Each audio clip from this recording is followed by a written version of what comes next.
Ayon sa ulat ng DCRH News, isang insidente ng pamamaril ang naganap sa Tondo, Maynila kung saan isang security escort na may kaugnayan sa alkalde ng lungsod na si Isko Moreno ang natagpuang wala ng palatandaan ng buhay matapos pagbabarilin ng dalawang lalaki na sakay ng motorsiklo.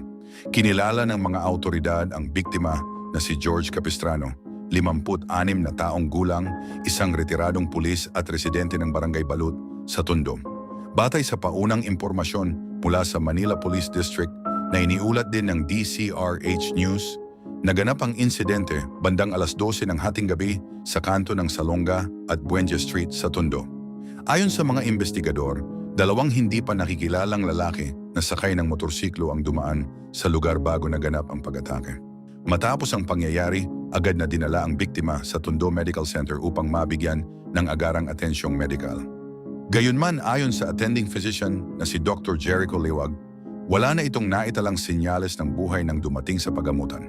Sa panayam na ibinahagi sa ulat ng DCRH News, sinabi ng asawa ng biktima na si Andrea Capistrano na nasa loob siya ng kanilang bahay nang makarinig ng dalawang malalakas na putok.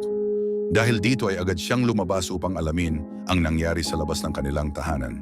Pagdating niya sa kalsada ay nakita na lamang niya ang kanyang asawa na nakahiga sa daan matapos ang insidente. Ang pangyayari ay kaagad na iniulat sa mga autoridad upang magsagawa ng investigasyon sa lugar. Ayon pa sa ulat ng DCRH News, mabilis na nakaalis ang dalawang suspek mula sa pinangyarihan ng insidente matapos ang pamamaril. Hanggang sa kasalukuyan ay patuloy silang pinaghahanap ng mga autoridad habang nagpapatuloy ang mas malalim na investigasyon. Samantala, sinabi ng Manila Police District na nagsasagawa na ng follow-up investigation ang kanilang mga tauhan upang matukoy ang posibleng dahilan ng insidente at upang makilala ang mga taong sangkot dito.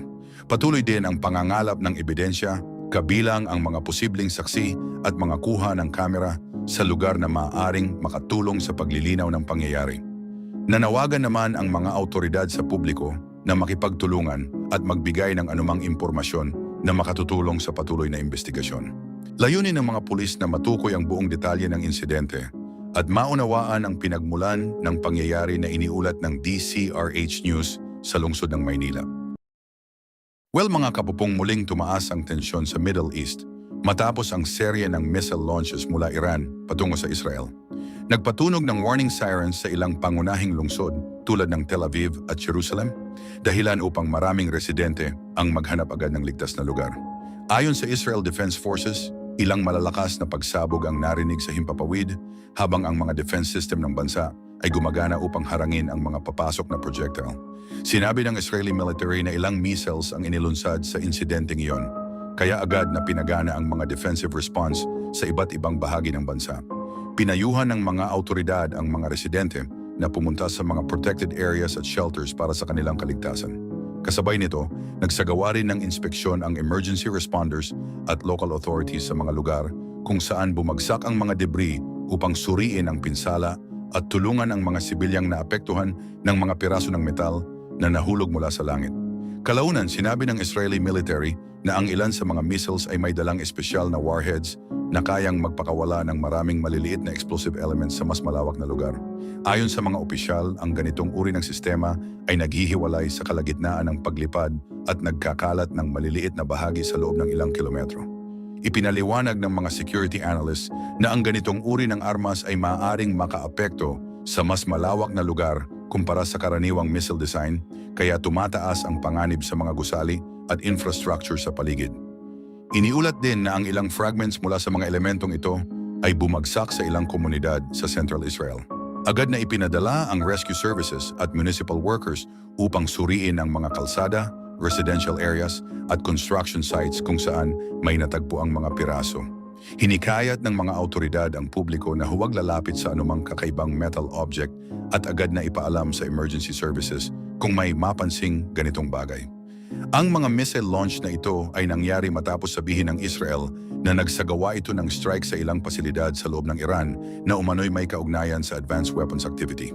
Pagkaraan nito, nagsagawa rin ng sariling missile launches ang Iran at sinabi ng kanilang mga opisyal na ito ay tugon sa mga naunang pangyayari. Dahil dito, mas tumindi ang pangamba ng maraming observer tungkol sa posibilidad ng mas malawak na sagupaan sa rehiyon. Sa Israel, paulit-ulit na pinagana ang mga defense network na nakatalaga upang harangin ang mga airborne threats. Sinabi ng mga kinatawan ng military na marami sa mga papasok na missiles ang matagumpay na na-intercept bago pa makarating sa mga mataong lugar. Gayunpaman, may ilang debris pa ring bumagsak sa iba't ibang lokasyon. Ipinaliwanag ng mga autoridad na ang early warning systems ng bansa ang nagbigay ng sapat na oras sa mga residente upang makapunta agad sa mga shelter. Sa Tel Aviv, sinabi ng ilang saksi na nakakita sila ng maliwanag na mga flash sa kalangitan sa gabi habang gumagana ang interceptor systems laban sa mga papasok na object. Sa Jerusalem naman, sinabi ng mga residente na nakarinig sila ng sunod-sunod na malalakas na tunog matapos ang pag-ugong ng mga sirena. Sa ilang lugar, pansamantalang itinigil ang transportasyon upang masuri ng mga opisyal ang sitwasyon at malinis ang mga apektadong lugar. Patuloy na sinusuri ng Israeli defense officials ang lawak ng mga missile launches sa mga oras na nakikipag-ugnayan sila sa kanilang mga kalapit na partner sa rehiyon.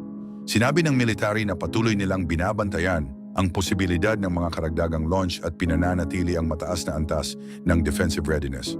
Dagdag pa nila, ang kanilang mga hakbang ay nakatuon sa pagprotekta sa mga komunidad at sa pagbawas ng mga posibleng banta. Anyway, mga kapopong, nananawagan ang ilang international observers at diplomatic representatives ng mahinahong pagharap sa sitwasyon.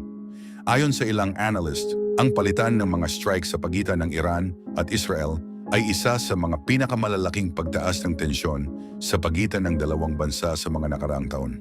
Maraming pamahalaan sa rehiyon ang patuloy na nagmamasid sa mga pangyayari at hinihikayat ang pagpipigil at pag-uusap upang maiwasan ang mas malawak na kaguluhan.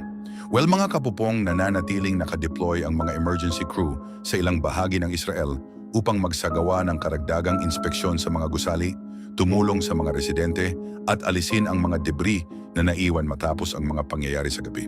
Sinabi ng mga opisyal na ang pangunahing layunin ngayon ay tiyakin ang kaligtasan ng publiko at bantayan ang posibilidad ng iba pang missile launch sa mga susunod na araw.